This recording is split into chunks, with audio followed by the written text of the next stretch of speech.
I noticed how much better I felt when I ate more vegetables. The craving for like the fast food and all the sugary stuff, all that went away. And then when I would eat it, I would feel sick. Mm-hmm. So like I'm now at a point where I don't eat fast food that often. Even like I try to do pizza for my kids every Friday, maybe every other Friday, whatever. I can eat a little bit of that.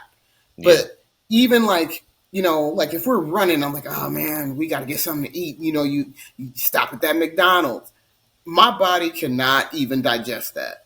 Like Yeah. it's an immediate reaction where my Yeah. body's like, no, this is not going to work. Yeah.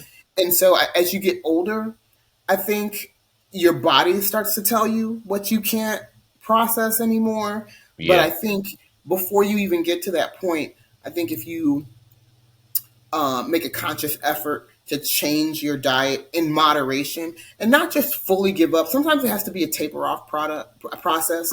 I think that's one of the biggest issues that we face is Right. when we try to just give up something and like I'm not going to have Yeah. that anymore. You Right. start wanting it more, and then the more you want it, the more you eat it, and then it just becomes this bad cycle. So Right. for me, like I don't eat as much red meat as I used to eat. Definitely don't eat as much fast food. Every now and again, the sugar. Like I was telling my brother the other day that one of the reasons I wasn't on last week is because my stomach was ooh wee, my stomach was messed up, and all it took was some Halloween candy. I ate some of my kids' Halloween candy, and I, for a whole week, an entire week, I had really bad gastrointestinal problems. I'm telling you, I mean, man, I mean, I have never experienced anything like that in my life from eating Halloween candy. That's your body And being like, get that shit out of here. I'm telling you, You know what's crazy about it's funny you say Skittles. I had a video earlier. I had a couple videos that I had prepared to play, and they actually have banned Skittles in a few European countries. And it's really, Yeah, yeah. that red dye, right? Yeah, it's because the red number, whatever at 5 or whatever. I got the video over here. I'll play it in a little bit. But I was maybe watching a that's what few messed different my stomach up.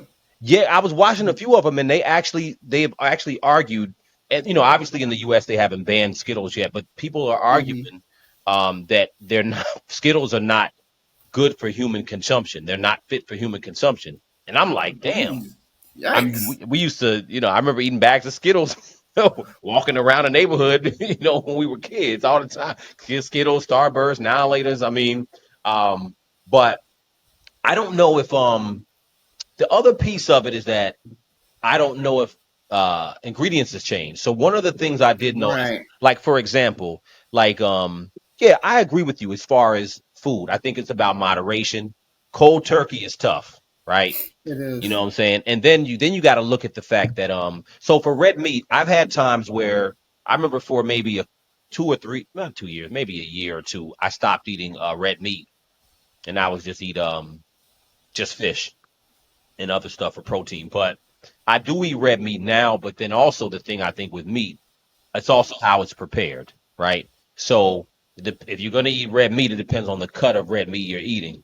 So a lean piece of red meat might be different than, um, a burger, you know what I'm saying, or steak burger from somewhere. You know what I mean? It just depends on where you're getting it from. Um, but what I was thinking about saying that is that I was even taking a look at like KFC, Kentucky Fried Chicken, the changes different corporations buy these businesses. So I was looking at KFC, like the history. It was a video talking about the history of how it went down. It was a kind of a history as to how KFC changed over the years. And they talked about how in the beginning with Colonel Sanders, when he started it, I mean, they were literally the 11 herbs and spices, and they were literally cooking it a certain way and with certain ingredients. And sometime in the early 80s, it got purchased, and it got purchased again, and eventually, um, PepsiCo bought the KFC, and that's when PepsiCo owns Taco Bell, they own KFC, and they own a couple other brands. That's why you started seeing these Taco Bells and KFCs together. And Yeah. nonetheless, they started to change it, and they instead of they started changing some of the ingredients and some ways they prepare it. And what I noticed, like with KFC, when we were kids, I would eat KFC and it tasted good. You know, I remember there was a KFC right on Indiana Avenue we used to go to, and it was good. It tastes like some home cooking, if you will. You know what I'm saying? And now I haven't had KFC. Last time I had last and final time I had KFC might have been, I don't know, 2010 or 11, a long time ago, 15 years ago or so. Man, I had such a bad headache because they have that MSG in there. Mm. I couldn't eat it anymore. So I think the ingredients have definitely changed, and I think Yeah, that is what is causing some of the disease because me the way too. they preparing this stuff is quicker, faster. They coming up A with lot more preservatives. these are new preservatives and chemicals that wasn't around when we was kids. Right. Yeah.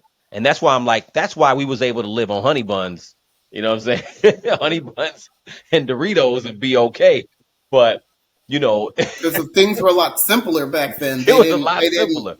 They didn't You have feel all me? these new and improved chemicals and Man, they've been in the lab all these last they've been 30, in the 40 years. lab, They've been in the yo. lab creating all kind of Um, stuff to make food last longer, taste Yeah. different, all this stuff. And I feel like, honestly, I feel like it's a blessing if your body rejects certain things, because then facts, it makes you not even want to eat it anymore. facts. Like certain that's why, like, I don't even mess with McDonald's, because I feel like every time I eat McDonald's, my stomach immediately tells me you shouldn't have ate that.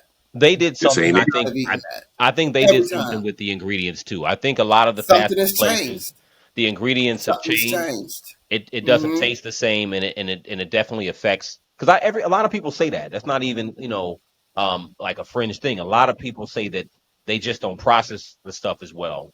So that's why I think you had the Yeah. rise of places like a Well, part of it is Chipotle. age too, though. As you get I older, agree. your Yeah. body is just not able to break down certain chemicals Mhm. and certain foods Right. the way that it used to. And, things make you feel more lethargic than you Yeah. used to feel. You feel headachy.